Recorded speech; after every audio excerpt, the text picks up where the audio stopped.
Let's open our Bibles to 1 Peter chapter 2. If you are tracking with us, we're following our study on how to pray for our children. This morning we're looking at how to pray that they submit to authority and not rebel.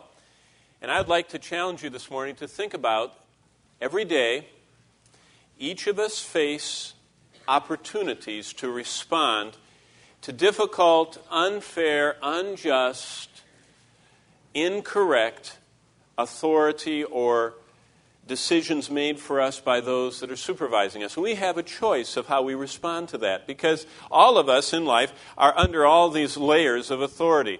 Of course, God is supreme, and then He has placed government over us. He has placed those that we work for over us, parents over us. In the church, there are authorities over us. And we have all these layers of authority, and as we sit under that, sometimes we see things that are required of us or asked of us that we feel, from our perspective, aren't right, or unjust, unfair, or whatever. And in that moment, as we face that difficult choice of responding biblically, and of course, God has one plan for us, and that is that we yield and submit to that authority and then appeal to God, because He is the one who will bring vengeance when needed or will correct the wrong or whatever. So that's the concept. But let me take you through, and we're going to look at verse 13 in just a moment, because as we make choices in our lives every day, these choices often involve a response to an authority God placed over us and around us. And that is exactly what the whole Bible is about. In fact, just for a moment, I want you to look at that word, the second word of verse 13, therefore submit. And just to show you how clearly God is speaking, that is a military term, which in the New Testament world spoke of a soldier absolutely obeying their superior officer. So he says, therefore, submit yourselves to every ordinance.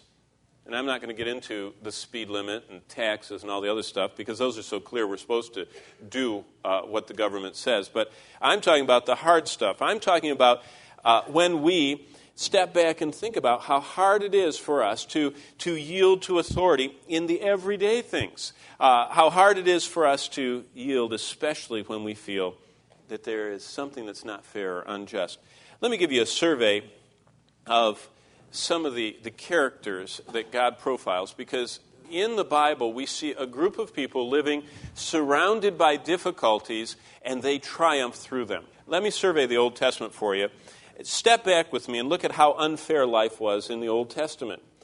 With me, let your mind move across the pages of the inspired history, sacred history of God's Word. And as I read each of these people's names, think about how hard a life they had with those who were supervising them. The first one is Hagar.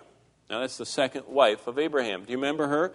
She was totally mistreated by her mistress, Abraham's first wife, Sarah, who treated her so badly that finally she ran away from home. She ran away from her husband because the other wife was giving her such a hassle. Do you remember the angel of the Lord met her out in the wilderness? What did he tell her? Start a liberation movement and rebel and conquer? No. He said, go back home and submit. It's interesting. That's what he always says.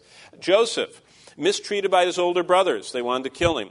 Then he was mistreated by his boss, Potiphar's wife. She wanted to either bring him into sin or put him into prison, and she got him into prison. When he gets to prison, he's mistreated by the higher-ranking fellow prisoners. They ignore him, they didn't help him, and even though he worked for the jailer and all that.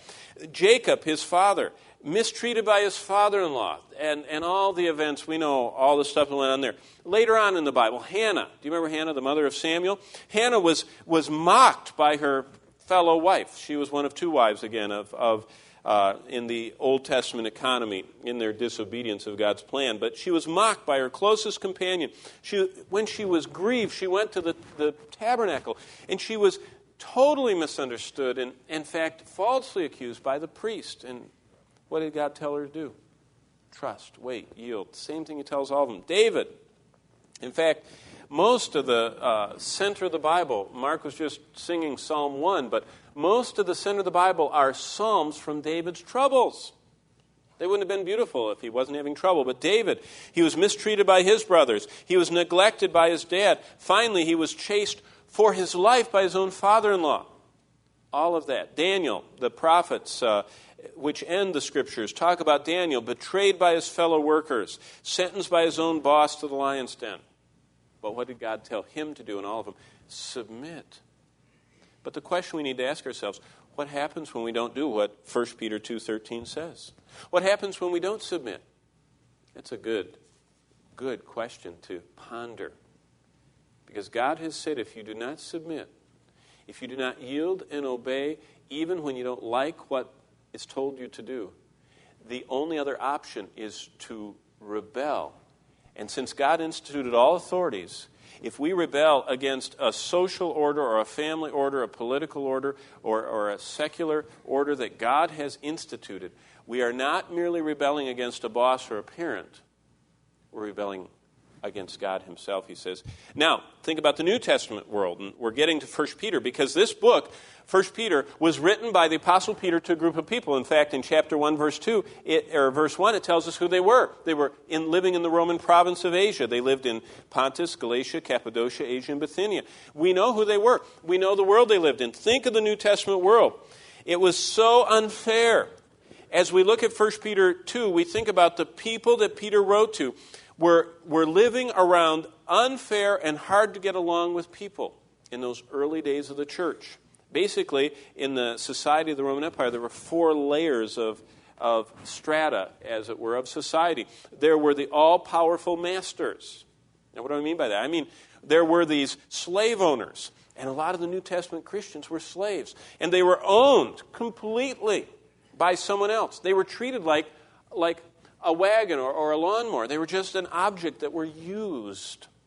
And there were 60 million of these human tools, and they were possessions of their masters. And the masters were all powerful in the Roman Empire. If you didn't like your slave, you could kill him, feed him to the, some of them had big tanks of these voracious conger eels, and they would just throw their slaves in there when they were bad and let them get eaten up.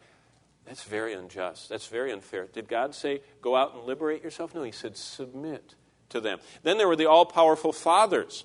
You think the slave masters are bad? In the first century, in the time of Christ, when a baby was born, the baby was brought by the nursemaid out from the birth room after it was all cleaned up and ready, and was held before the father. And if the father did not accept that child, the Roman law was called pater potestas, Latin word for the all-powerful father.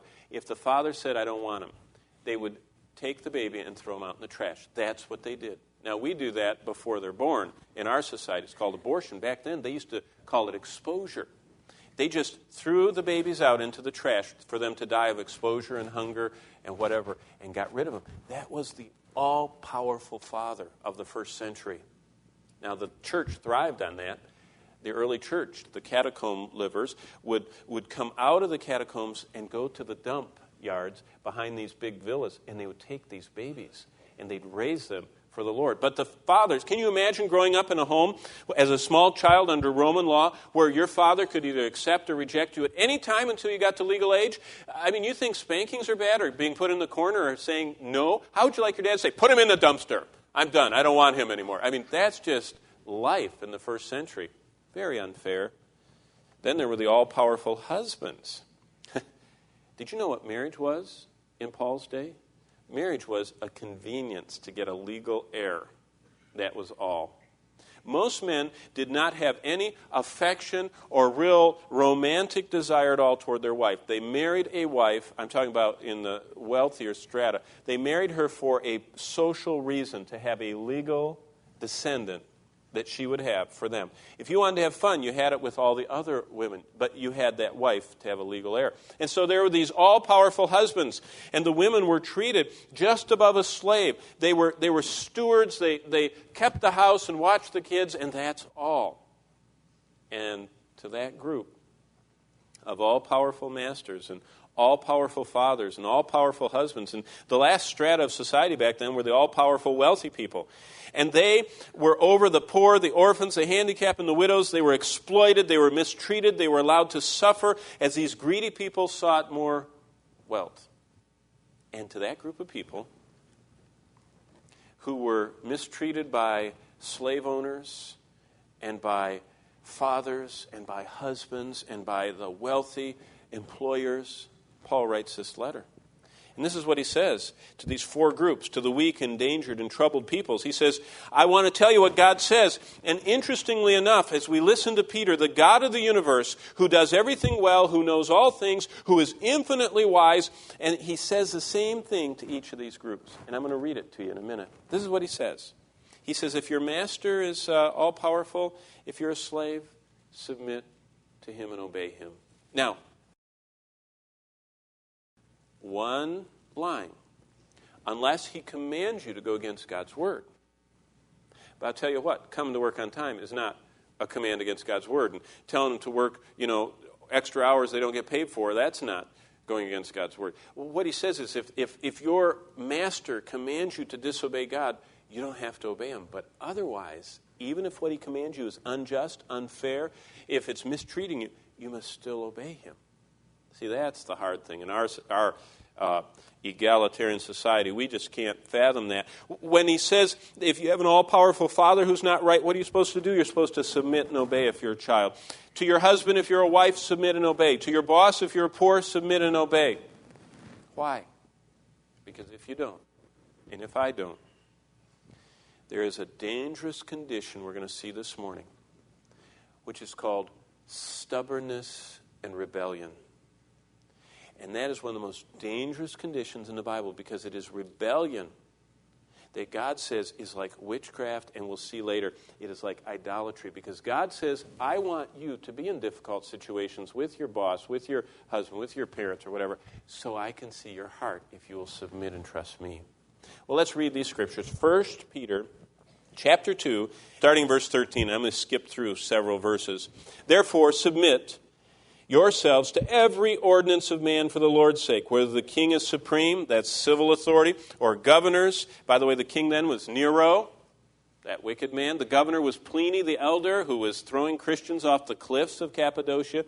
Bad group, okay? He says, submit to them as those who are sent by him for the punishment of evildoers and the praise of those who do good. Those were the legionnaires of the day. Verse 15, for this is the will of God, that by doing good, that means enduring, submitting, even when you're mistreated, you may put to silence the ignorance of foolish men. Verse 17, honor all people, love the brotherhood, fear God, honor the king. Verse 20, for what credit is it if you are beaten for your faults, and take it patiently? For when you do good and suffer, if you take it patiently, not rebel, not get stubborn, but yield and submit, this is commendable before God. And then he talks about Christ, verse 21. For to this you were called, because Christ also suffered, leaving us an example that you should follow his steps, who when he was reviled did not revile in return. When he suffered, he did not threaten and strike and blah, blah, blah, just go against it. But here's the key to all this.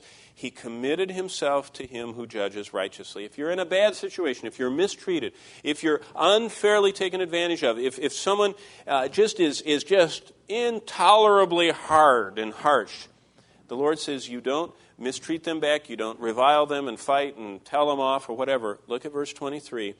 You and I commit ourselves to him who judges righteously. That's God's plan.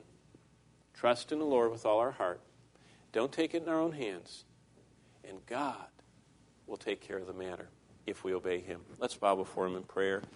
Father in heaven, to the weak people of Peter's world in 1 Peter 2, in the Roman Empire 20 centuries ago, to those who had difficult masters, difficult husbands, difficult fathers, difficult bosses, you told them one thing: don't rebel. Don't flee the hard situation, but rather submit to that unjust, unfair person, and then trust wholly in you, O Lord, who will bring to pass your work in perfecting us and your work in bringing vengeance on those who are mistreating and doing things wrong.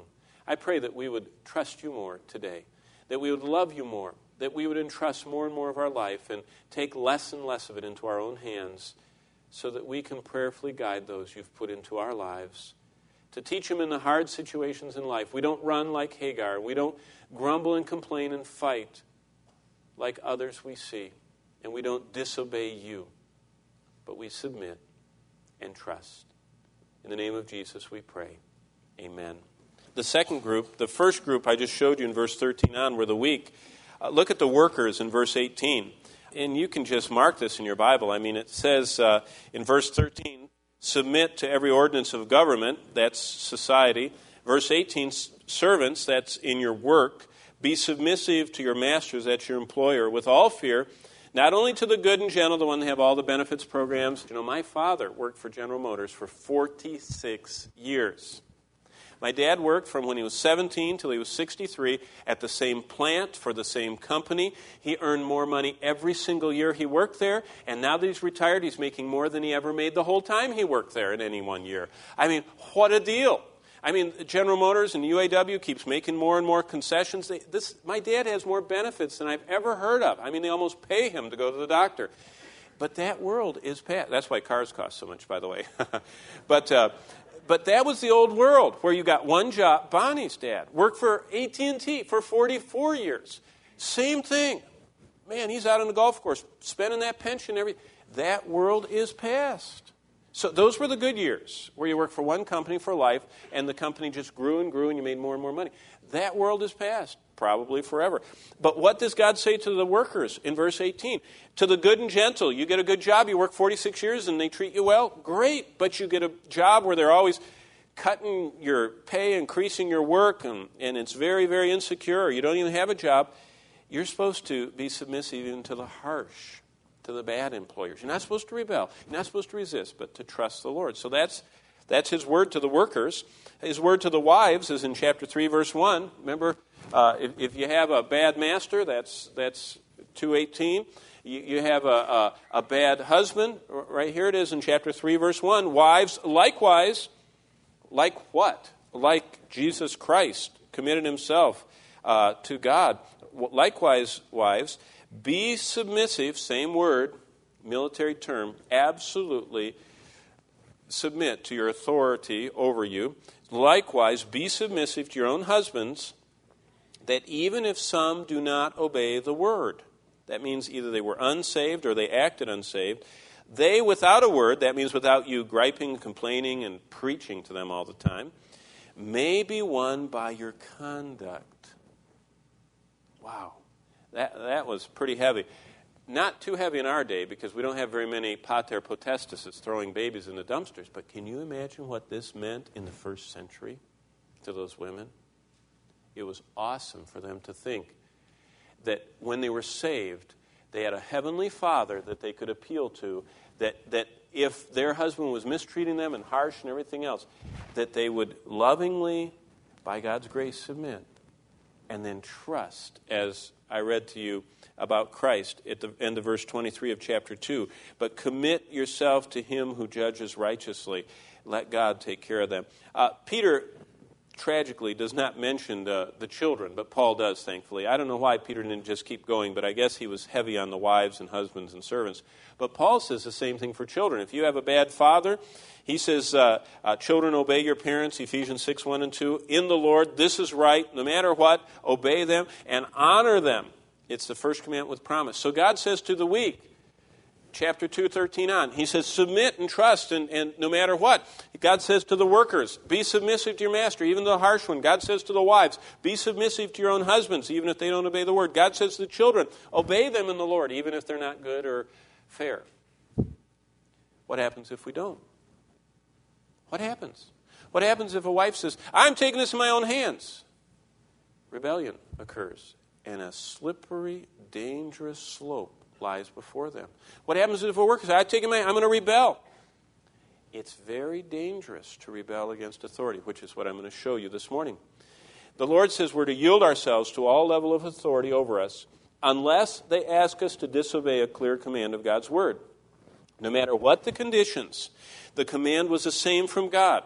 Whether it was in the Old Testament with all that I mentioned there, or whether it was in the New Testament with that horribly unfair, unjust world, God, the supreme governor and authority of the universe, the sovereign, God, the all-wise, who speaks not for just that moment, but seeing all of history, God says the same thing every time. Submit, trust, yield, Do not rebel. Wait on the Lord. The Lord expects the same from us today as he did from them in the Old and those in the New Testament world.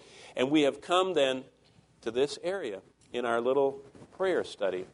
How do we have children who have stability in relations with others, with their own families, with their own marriages, with their own employers and employees? How do we have them? Well, that's our study. How do you have relational stability in your life? You learn to love your brothers and sisters. That transforms your life when you live by love. Secondly, learn to submit to authority and not rebel. Now, I want to give you a little study, and I want you to turn back with me. And this is the first verse for you to write on your little sheets. 1 Samuel 15. Okay? On the back in your notes there, write down 1 Samuel 15, 22. Because this is going to be, remember, anything that God tells us to do, he gives us an illustration. The Bible is illustrating everything God wants for us to do. He illustrates. Everything God wants us to avoid, he illustrates. He gives us people that we can see and hear, we can almost smell their lives as we look at them. And the best example of what not to do when you're in a hard situation is in 1 Samuel 15. Because as our children face challenges and hardships and unfair situations, we should be praying that they never harden their hearts. They never rebel against God's ordained authority in their lives. And prayer is a key, and it's our resource that we never are too far away from our children. They're never too far physically away or spiritually away or emotionally away, that we cannot touch their lives by prayer. And prayer is the way that we can raise and nurture and launch our children to pleasing God. And what we pray about, look at 1 Samuel 15, 22 with me. We pray that they learn to trust God when they come to a hard situation and not rebel like King Saul did. This is what it says in verse 22. It says, Samuel said, that was God's prophet, speaking to the king of Israel. His name was Saul. It says something very interesting. I have this not only underlined, I have a yellow marker on it. It's so important. Has the Lord as great delight in burnt offerings and sacrifices as in obeying the voice of the Lord? Behold, to obey, and that means not rebel, is better than sacrifice. To heed, that means to be in touch and listening to what God wants you to do, is better than the fat of rams. Now, to us, we're going, oh, what are we talking about here? Fat of rams? Fat's bad. Gives you, heart disease. What are we talking about? This is not good stuff. We're talking about the Old Testament sacrificial system where just the pinnacle of all they could do was bringing a perfect sacrifice to the Lord. And that sacrifice was all cut up, and the fat of rams, the fat was burned. It was a very special part that they burned. It spoke of all the energy and of all the strength. And so they would cut and they would burn that, and it's a part of the sacrifice. He said, God would rather have you obedient and submissive than bring in animals. That's a big statement. The only way they could be under the atoning work of God's mercy was through the substitution of the tabernacle service. But he says, if you have a choice between being obedient and submissive to God and bringing all these animals, do the obedience. Forget the animals. If you don't have, that's all right. I want your heart, not your external. So that's what he's saying. But look at this. It gets terrible for Saul. Verse 23. For rebellion. Rebellion is resisting the authority over you. Be it government, be it employer, be it parent, be it whatever. Resisting that authority, even delegated authority. For rebellion, resisting that authority and hardening your heart against it is like the sin of witchcraft. Wait a minute, what were they supposed to do with witches back then? They killed them. It was a capital offense. Witchcraft was punishable by death. Burning, actually. They burned them. Terrible. I mean, they were supposed to have nothing to do with the occult and witchcraft and astrology and all that stuff. They were supposed to be it's all Satan's domain. Now look at this. And stubbornness, verse 23. You ever met someone, they say they say it in a good sense. They say, oh, they're real stubborn. They never give up. That's not a nice thing to say about someone. Because God says stubbornness is like iniquity, which speaks of gross sin, or idolatry, which again was another capital offense. So what God is saying is we're on very special territory here. God, all authority, Romans 13, all authority is from God. And God says in Romans 13, 1 and 2, if you resist the authority God has placed in force over you, you are not resisting merely that force, that parent, that policeman, that supervisor. You are resisting the one who placed them there, which is God. So he said, I don't want my children rebelling. I don't want them being stubborn. Why? Because you have rejected the word of the Lord. This King Saul, and we're going to trace this in just a moment, he had been offered God's instruction repeatedly. And he would look at it and say, that's too hard. I don't want to do that. No, that's too hard too. I don't want to do that. No, I'm only going to do part of that. And that lifestyle of selective obedience, which is selective disobedience, and stubbornness, I want to do it my way, and rebellion, I will not obey you, God said, was why, look at the end of verse 23, you are rejected from being king. God took him out of being the king of his people because he was stubborn and wanted to do things his way. And God feels the same way about rebellion and stubbornness as he did 35 or 3,000 years ago, as he does today in our lives. Well, let me give you real quickly, and you can turn back to chapter 13 of 1 Samuel. I'm going to do a little biography of Saul for you because I want you to see the danger signs. You know, this doesn't happen all at once. I mean, we don't see someone becoming a full-blown colossal misfit, shipwrecked in their life like King Saul did. We don't see that overnight. We see little danger signs. I'm going to give those to you this morning because if we're praying for our children, look for these little areas because they show up in Saul's life. And they are the signs he's going to shipwreck his life. And they're the signs of rebellion and stubbornness. This is one of the most sobering lessons on the destructive power of stubbornness and disobedience and the deadliness of rebellion as seen in this account of the life of King Saul and his personal shipwreck. There are some glaring warning lights that are blinking of the impending disaster in his life. And as we read through these verses, and I'm going to give you several verses, we need to thoughtfully ask ourselves whether as a man we're following this deadly course in our life, or as a young person if we're starting this slide, or as a woman or as a young lady, are these areas being neglected in our life? Are we not aware that God hates these things that Saul did? Saul lived a life of ignoring the warnings of departing from God's way. And those signs are located in God's word, and we should heed them today. The first one, the first step in Saul's pathway of rebellion is in 1 Samuel 13 and verse 8. And this one is a big one. It says this in 1 Samuel 13 and verse 8. Then he waited 7 days according to the time set by Samuel. Remember, Samuel was God's prophet, and so he commanded him from the Lord to do something. And he waited 7 days, but Samuel did not come to Gilgal, and the people were scattering. And so Saul said, bring a burnt offering and offer. And as it happened, as soon as he, verse 10, had finished presenting the burnt offering, that Samuel came and Saul went to meet him that he might greet him. And he really got a shotgun because he disobeyed God. What was his problem? He was impatient with God's plan.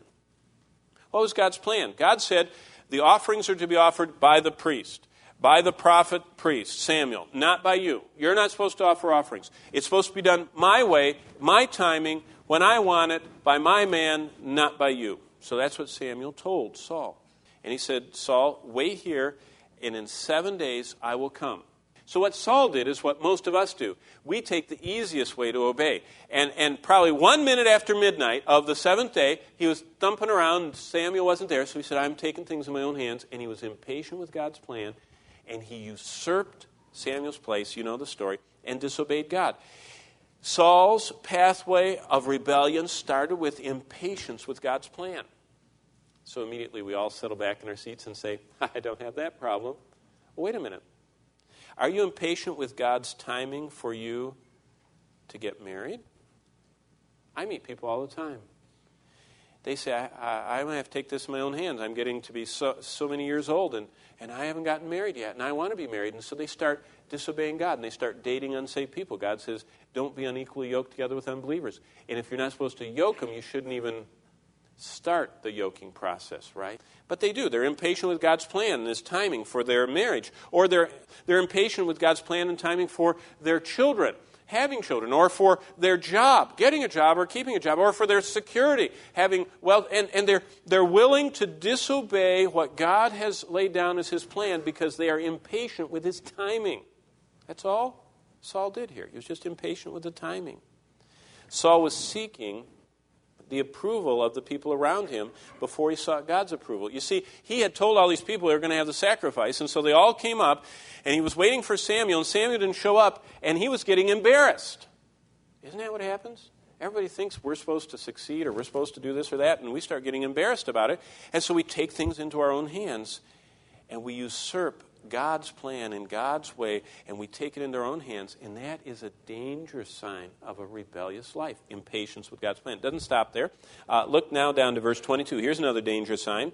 Chapter 13, because Saul's pathway of rebellion also involved another dangerous area. He neglected to provide for those entrusted to his care. In other words, he didn't do what God clearly told him to do. He neglected that and was doing other stuff for himself. What happens in verse 22? On the day of the battle, not a soldier with Saul and Jonathan had a sword or spear in his hand. Only Saul and his son Jonathan had them. What's that? Saul was busy taking care of himself. He neglected to care for those around him. You want to know an application of this? I know some people are so busy studying to teach their Sunday school class that they neglect their family. I know some people that are so earnest in their ministry that their family is standing there just feverishly wishing they would spend time with them like they run off and spend hours doing with other people. It's so easy for us to be a spiritual leader to others and not a spiritual leader to those close to us. And that is a very dangerous condition, to neglect those God has entrusted to us. And Saul was on the pathway of rebellion, and one of the steps was he neglected to provide those entrusted. He did not get weaponry for his soldiers. I think about that. Can you imagine launching your child into the world without making sure they have the sword of the Spirit grasped firmly in their hand? I don't mean Awana's supposed to do that, or their son. I mean you're supposed to do that. You're supposed to know that they know those verses that they need to fight their adversary, the devil. I've often said, I was a youth pastor for many years. That's why I act silly sometimes, because I did it for so many years. But I used to tell the kids that every verse you learn is like adding a few inches onto your sword here. And I said, if you know, say, 100 verses, you can have a nice, good 3-foot-long sword here to fight off the devil. And if you know 150 verses, or 75, or 25, or 10, I said, you know what? And I used to do this all the time. I would have a thumbtack, up where I was speaking. I'd pull it out and I'd say, can you imagine going to attack a lion with a thumbtack and go, like that, and just poke him with a thumbtack, when you could have a 3-foot-long, razor-sharp sword. And so you get the choice before you launch those under your care in your life. Are you going to send them out with a thumbtack? They can go, okay, devil, for God so loved the world, he gave his only, that's the only one I know, and I'm going to try it on you. Or are you going to equip them so that they know verses to face their adversary, the devil, in the areas? A lot of us neglect equipping those God's entrusted to us. We send them out with their thumbtack to face the lions. Here's another thing. Look at chapter 14. Just little things, and I'll go over these fast. Saul's pathway of rebellion had another dangerous sign. He was lazy and indifferent. He was unaware of his son, the battle, even the victory. It says in chapter 14, Saul, verse 2, was staying on the outskirts of Gibeah under a pomegranate tree. In Migron, with him were 600 men, and it names all these people. And look at the end of verse 3. No one was aware that Jonathan had left. His own son had gone out to face the Philistines all alone with his armor bearer, and he's up there in a pitched battle with a whole regiment of these guys, fighting them with his little sword, and his dad's back there laying in the shade, sipping iced tea, totally out of touch with where his children were. He neglected to even be in touch. He was indifferent of their lives. Interesting. Here's another one, verse 24 of chapter 14. He had rash words, and a lot of times this afflicts people that are slipping away from the Lord. They speak with no thought of what the implications will be on their family or others. They just speak rashly. Verse 24, now the men of Israel were in distress that day because Saul had bound the people under an oath, saying, cursed be anyone who eats food before evening. Now, I love these stories. They're so graphic. These people didn't have any swords, so what were they fighting with? They were fighting with picks and hoes and shovels and rakes. Can you imagine going to war with swinging your rake around like this, trying to fight someone with a sword? And so they were tired. They had been swinging all day, and they were hungry. And look at this rash thing. Cursed be anyone. He says, you will die if you stop to eat. You just have to fight. Rash words. How many times do we wish we had not spoken rashly to our wife, to our husband, to our children, to those we love? That is a danger sign that we are not submissive and under God's control when we rashly speak. Here's another one. Verse 9 of chapter 15, just over the page in my Bible. Look what goes on in Saul's life. Here's another danger sign on the pathway of rebellion. It's called incomplete obedience. Saul used selective, self-serving obedience in place of total and God-honoring obedience. In verse 9, Saul and the army spared Agag, the best of the sheep, the cattle, the calves, the lambs, everything that was good, and they were unwilling to destroy completely. They just got rid of the despised, the weak. That they totally destroyed. Now, what is this destroy stuff? Well, the Amalekites, Agag was the king of them, about 400 years before, their forebears had been the tribe that first attacked Israel when they came out of Egypt. Remember, they all marched out, 600,000 families, and they were going to the Promised Land. And they were walking to the Promised Land like this through the Sinai Desert, wandering around. And it got to be the front of the line were the strong, and the back of the line were the weak, the old, the sick. They couldn't keep up. And the Amalekites came and would attack the back end of the camp, where all these weak and old people were. The Amalekites, they were they were just looters. And they would come in and kill all these people and steal the stuff and run off with it. And because of that, God said, I want to destroy Amalek utterly from off the face of the earth. I want to completely destroy this. So here's Saul. He gets the opportunity to do it in chapter 15, and he attacked them in verse 7. But look at verse 8. He took Agag alive, and verse 9 of chapter 15, he spared all the trophies. You know what he was doing? Selectively obeying the Lord. The Lord says, I want no Amalekite to be left alive. And he kept the trophy, Agag. And he didn't just keep Agag, they kept the best of everything else. And that is called selective obedience. He said, I obeyed the Lord. You know the story. That when this came, he said in verse 13, I've performed the commandment of the Lord. Verse 14, Samuel said, if you commanded or obeyed the commandment of the Lord, why do I hear the bleating of sheep and the lowing of oxen? If you killed every animal, how did you leave some alive? It was because he had incomplete obedience. Incomplete obedience is equivalent to rebellion. Well, another one. Look at verse 30 of chapter 15. Another danger sign is not cultivating personal worship. You can't worship God as the Lord over all and sovereign king of your life if you have this incomplete obedience, if you have this neglect in this area and that area, if you aren't willing to totally obey him. And that's what happened with Saul. He didn't cultivate this personal worship. He couldn't. In verse 30, Saul replied to Samuel, I have sinned, but please honor me. See the selfishness that this rebel had? Before the elders of my people. He was always worried about people's opinion. Before Israel. Come back with me. Now look at the end of verse 30. So that I may worship the Lord your God. Never claims the Lord for himself. Interesting. We never find Saul as a personal worshiper of God. We always find him kind of mediating that through someone else. We don't find a vibrant personal worship, which is a dangerous sign. Well, others, look at chapter 17, verse 11, and I'm going to just point these out to you. On hearing the Philistines' words, Saul and all the Israelites were dismayed and terrified. He doubted God's power in his life. In chapter 18, verse 8, when the people were singing about David's victories, it says Saul was very angry. 1 Samuel 18, verse 8. This refrain galled him. He said, they've credited David with 10,000s, but me with only thousands. I mean, this guy was very, very self-focused. I mean, if he was at a party and someone said something nice about someone else, it bothered him because they weren't saying it about him. That's a danger sign. You're very self-focused. Look at the end of verse 8. He says, what more can they get but the kingdom? This guy was totally insecure. I mean, a rebellious person has taken the steering wheel themselves of their life, and immediately they get very insecure because we're not supposed to be driving our lives. We're supposed to be letting the Lord lead, direct, and guide. We're not supposed to take over. And so you see the insecurity comes in his life. Look at the next verse. And from that time on, that's verse 9 of chapter 18, Saul kept a jealous eye on David. Jealousy became evident in his life. Verse 12, he was afraid of David because the Lord was with him. He had a wrong value system. He thought, this guy's over-religious. This guy's too, spiritual. And he got afraid of him because he was so much a God-seeker. He had a whole wrong value system. He should have wanted to be around David because David knew the Lord. Verse 30 of chapter 20 has the next one. He neglected his marriage, which always goes along with this. Look what it says in 1 Samuel 20:30. Saul's anger flared up at his son Jonathan, and he said to him, "You son of a perverse and rebellious woman." That's his estimation of his wife. Perverse and rebellious. Actually, that was what he was. But usually we, kind of project our sins on others and blame them for them. Next verse, look at this. As long as the son of Jesse lives on this earth, neither you or your kingdom will be established.